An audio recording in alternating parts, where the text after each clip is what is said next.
मुंबई जैसे व्यस्त शहर में रहने वाला एक छोटा सा लड़का था, रुद्र। बेहद शरारती और नटखट। हर रोज अपने दोस्तों के साथ गली मोहल्लों में क्रिकेट खेलता और खेलते खेलते पड़ोसियों की खिड़कियां तोड़ डालता। उसके दोस्त हमेशा उसे गली में खेलने से मना करते, लेकिन रुद्र अपनी हट से उन्हें मना ही लेता।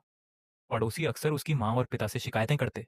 दिन ब दिन रुद्र की शरारतें बढ़ती ही जा रही थीं। कभी कभी वो पड़ोसियों के घर की डोरबेल बजाकर भाग जाता। उसकी हरकतों से परेशान उसके माता पिता हमेशा उसे डांटते फटकारते। कुछ समय बाद उन्होंने उसे स्कूल में दाखिला दिलाया। उन्हें लगा कि अब रुद्र सुधर जाएगा, स्कूल के अनुशासन में रहकर कुछ अच्छा सीखेगा। लेकिन कुछ ही दिनों में स्कूल से भी शिकायतें आने लगीं। एक दिन रुद्र की माँ का फोन बजा। उन्होंने देखा कि स्कूल से कॉल आ रही है। फोन उठाते ही प्रिंसिपल ने उन्हें स्कूल आने के लिए कहा। यह सुनकर उनकी माँ घबरा गईं। उन्हें लगा कि रुद्र ने कुछ बड़ी शरारत कर दी है। गुस्से और चिंता में उन्होंने रुद्र को डांटना शुरू कर दिया। यहां तक कि उसके पिता ने भी उसे फटकारा। अगले दिन रुद्र के माता पिता प्रिंसिपल के ऑफिस पहुंचे। प्रिंसिपल ने उन्हें बड़ी विनम्रता से बिठाया और बताया कि उन्हें सिर्फ स्कूल की नई पाठ्यक्रम योजना के बारे में जानकारी देने के लिए बुलाया गया है। यह सुनकर रुद्र की मां ने राहत की सांस ली और कहा, आपने हमें सिर्फ ये बताने के लिए बुलाया? हमने तो सोचा कि रुद्र ने कोई बड़ी शरारत कर दी होगी। प्रिंसिपल ने मुस्कुराते हुए जवाब दिया, रुद्र तो बच्चा है और बच्चों की शरारतें तो इस उम्र में आम बात है। अगर बच्चे ऐसा नहीं करेंगे तो कौन करेगा? लेकिन रुद्र की मां ने कहा, आप नहीं जानती, हम उसके व्यवहार से बहुत परेशान हो चुके हैं। उसकी हरकतें दिन ब दिन बढ़ती जा रही हैं। ये कहकर रुद्र की माँ रुद्र की सब शिकायतें बताने लगी।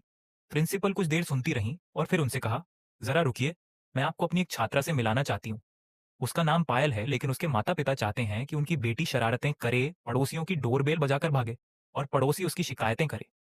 इतना कहकर वह ऑफिस से बाहर चली गई। इस बीच रुद्र के माता पिता आपस में चर्चा करने लगे कि वे कैसे माता पिता हैं जो अपने बच्चे से ऐसे काम करवाना चाहते हैं।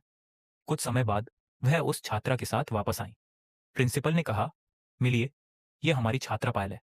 पायल का बचपन बाकी बच्चों से बहुत अलग है। इसे गली में भागने, खेल कूद करने और शरारतें करने का मौका कभी नहीं मिला। इसके माता पिता की सबसे बड़ी ख्वाहिश है कि पड़ोसी कभी उनकी बेटी की शरारतों की शिकायत करें, लेकिन अफसोस वो ऐसा कभी कर ही नहीं सकती। रुद्र के माता पिता उस लड़की को देखते रह गए। वह बच्ची व्हील चेयर पर बैठी थी। प्रिंसिपल ने कहा, आप अपने बच्चे को इस उम्र में जो चीजें करता देख रहे हैं, उसके लिए भगवान का शुक्रिया अदा करें। शरारतें बच्चों का हक हैं। आप उन्हें सही दिशा दिखाइए, लेकिन उनकी मासूमियत से परेशान मत होइए। उन्हें प्यार और समझ से सुधारना चाहिए, न कि शिकायतों और गुस्से से। यह वक्त कभी लौटकर नहीं आएगा। यह सुनकर रुद्र के माता पिता की आंखों में आंसू आ गए। उन्होंने महसूस किया कि जो चीज वे अब तक अपनी परेशानी समझ रहे थे, वह दरअसल एक वरदान थी।